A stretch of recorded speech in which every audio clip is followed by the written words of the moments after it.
What is going on, Locks Mob, and welcome back to the Locks DFS NHL Breakdown. I am your host, Narang, and I'll be breaking down the 7-game main slate that we have on tap for Friday, January 18th on DraftKings, FanDuel, and PrizePicks.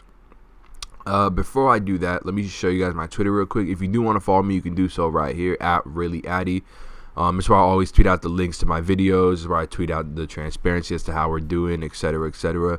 As you can see, yesterday was our first losing hockey night on FanDuel in the past 11 slates. We cashed the past 10 and lost yesterday. Members still did pretty well on DraftKings. We did have some members that won, so DraftKings wasn't too bad, but FanDuel did lose.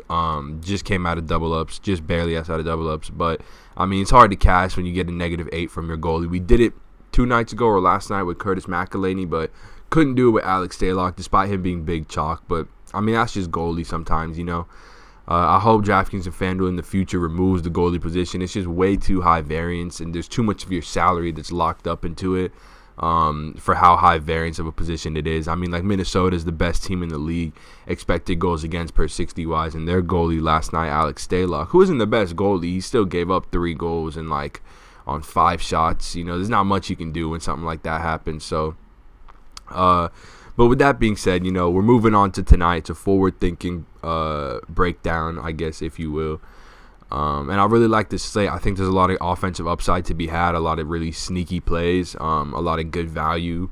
So I think it'll be fun to get into. So since it is a 7-gamer, I'm going to start by breaking it down just by my favorite positions and my favorite players at each price point at each position, if that makes sense. So starting at the top, we got all the regular big dogs, but my favorite play, I think points per dollar wise, it's close between 2 guys I'm going to talk about, but it's close between Monahan and Barkov. I really think Monahan's an interesting play. I was looking at Calgary's numbers in their last game versus Buffalo, and it looks like they're back to using Michael Backlund as a shutdown line. They did that last year. The Backlund Kachuk Frolik line would operate as a shutdown line at home, and they would be matched up against the team's best offensive line.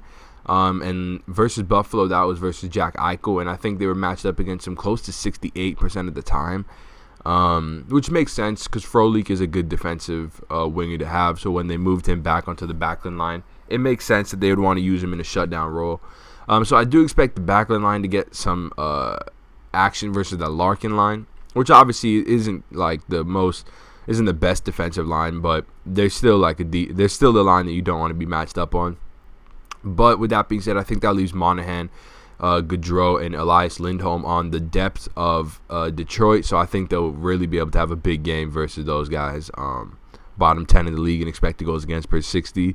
And I feel like I've talked enough about Calgary on this show for y'all to know. They're just a smash team at home. In general, they've been probably the best line in hockey this year. So big fan. And then you guys know how I feel about Alexander Barkov at home as well. One of those guys that gives you those rare McDavid minutes upside. As you can see, 23.5 minutes time on ice at home, 23.3 or 22.4 on the road. So about 23 minutes per game. That's McDavid-esque. You know he averages better, more fantasy points per game at home because they do not use him as in a shutdown role. They'll typically match him up versus the depth lines of the other team. So he'll get Toronto 3 and 4. Shouldn't see too much Austin Matthews, too much John Tavares, but I'm sure he'll see some of them. But I love Barkov. I think he's asked to do a lot on this line. They jumbled it up a little bit. I'll talk about their wingers later on in the video. But I think getting Barkov at 6-7 at home is always going to be probably my top option. And the last guy I want to talk about here, he's still in the 6K range, is Evgeny Kuznetsov. The Islanders are a way better defensive team than I think their name rings to bell, because last year they were real bad defensively, bottom 3 team in the league. But this year, I mean, their expected goals against per 60 sitting right around 2.3. They're a little bit better on the road as well. But with that all being said, Kuznetsov is one of the league's best two-way centers. And he's just way too underpriced for. I mean, he reached 7.5K last year, and he's sitting at 6.1K in the cushiest of spots, centering Alex Ovechkin and Tom Wilson. Correlates perfectly with Ovechkin on the first team power play as well.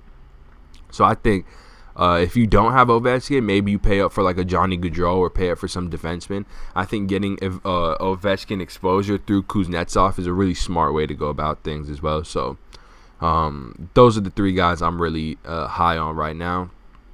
Moving on to the winger spot, like I talked about, you have a choice between Ovechkin and Gaudreau. Truthfully, you can't go wrong with either one. If I were to make a decision, I think you're always supposed to side with Ovechkin in these situations, but I think I would go Gaudreau. Just got a way better matchup. The Islanders are a good matchup, and Washington's obviously projected to score 3.5 goals. It's not close to Calgary's 4, but I just think Calgary 1 at home is just really, really hard to get off of. If I don't have Monahan, I'll kind of just pair it up. If I don't have Monahan, I'll probably have Gaudreau. If I don't have Kuznetsov, Ovechkin, I'll be well exposed to both of them is what I'm trying to say. And I think you should be as well. So if we scroll down a little bit farther, we've got Evgeny Dadonov sitting at 5.9K. He's one of the higher rate shooters on Florida, skating on the wing of Alexander Barkov. And he correlates extremely well with Barkov on the first team power play. So if you want to get exposure to Barkov at 5v5 and at 5v4, Dadonov's your guy. If you just want exposure to him at 5v5, you could go with Frank Vatrano, who is projected to be skating on his wing. Double check that because it is 10 a.m. But Frank Vatrano, I wish he was cheaper than 4.9K on DraftKings, but he's still a really high rate shooter, a really talented offensive player. So to get him skating on Barkov's wing at 4.9K, I would pay for it. It's still a little bit expensive, but it's definitely you can definitely pay for that. And then the last guy I wanted to talk about was right below him. Where is he? There he is, Brock Besser at 5.8K. So originally we thought Elias Pettersson was going to return for this game. EP40, the Russian sort of wonder kid for Vancouver. But he doesn't look like he's going to dress for this game, so it should be another Horvat, Besser, Bershi line, which I love. I think that's an awesome line.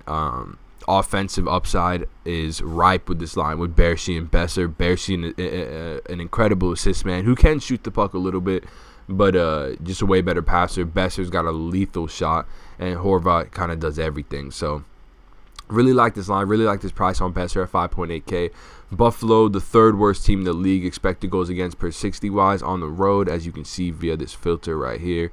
Filtered by expected goals against per 60, venue away. And you can see, so I really do like getting some Vancouver exposure, especially to that top line. And they all correlate really well in the power play with Alexander Edler as well. With that being said, let's move on to defense. So, looking at the high-priced guys again and then coming down. For me, starts with Calgary, Mark Giordano at 6.6K. I just think you got to get exposure to him. If you don't have exposure to Calgary, one, via the forwards, then you have to have it via the defenseman, which would be Mark Giordano. The guy's shooting the puck at a crazy rate this year for a defenseman.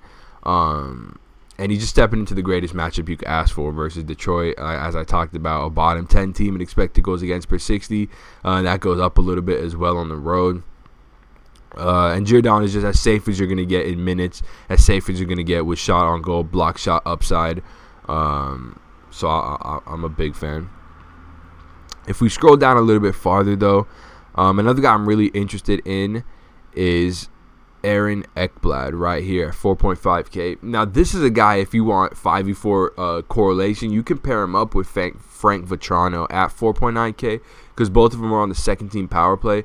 Ekblad not shooting the puck as much this year, but he's skating a lot more in recent games. He's up to sort of like that 24, 25. He even reached 29 minutes in one game, which is awesome. He's a guy that has a lethal shot. He's just not really shooting as much this year as he was last year. But as we've talked about, Toronto and Minnesota are two teams that whenever the Blue Liners are facing them, you can expect an increased shot volume from those defensemen just because their schemes funnel shots to defensemen and to the blue line. So I think that really pairs well for a guy like Ekblad or a guy like Keith Yandel if you want exposure to that Florida power play one. Florida, a team that really early, of course, but they are getting some heavy reverse line movement. 41% of the bets so far, yet they move from plus 141 to plus 126. So that's real good value, and I expect that to continue moving throughout the day. But yeah, so with that all being said, that'll do it for defensemen. I guess we'll talk about goalie real quick. But as I always say, if you guys just look at your roster once you got all your center wingers, defensemen in, look at your team, whoever you have the most players from, just play that goalie, just because you want the win correlated with your players doing well. For me, I think I'd be interested in maybe the Vancouver goalie as a guy who could see quite a few shots, but I like him to get the win. Maybe the Columbus goalie. The Calgary goalie is probably as safe as it gets as far as the win goes. So, but I'll leave that to y'all. As I always say, close your eyes and pray. And that'll do that. So with that being said, if you guys enjoyed this video, please do like, comment, and subscribe, and you will be entered into our giveaway to win a free NHL, NBA, or sports bet season pass. Totally up to you, totally your choice. That winner will be announced on Taylor's Monday NBA video, so keep an eye out for that. All you got to do is like, comment, anything, and make sure you're subscribed to the Locks DFS YouTube channel. And yeah, thanks guys for checking out this video. I hope you all win a ton of money tonight, and I will see you on Monday. Peace.